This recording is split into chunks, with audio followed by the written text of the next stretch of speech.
Во постигнатиот договор помеѓу синдикатите и владата, КСС гледа голем камен на сопнување, кој се сокрива од јавноста, изјавија денес на прес. Тоа е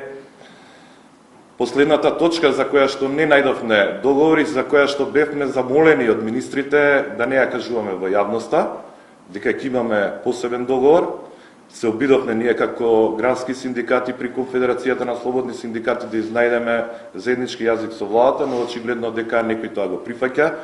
и тоа ќе биде како предлог на денешниот ЕСС за општиот колективен договор, а тоа е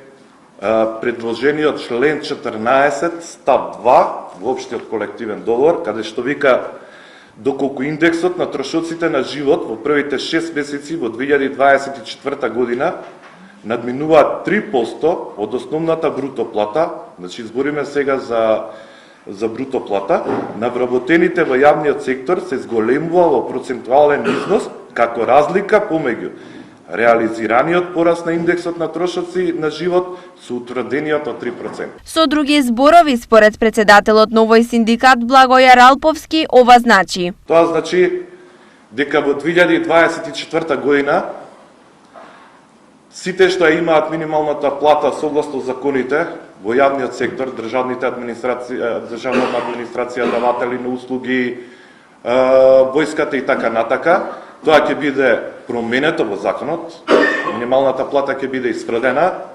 и треба да знаат луѓето дека ова покачување е сега, последното е во 2025 година. Од тука, од КСС бараат: Бараме и ние, согласно законот за минимална плата и порастот на минимална плата,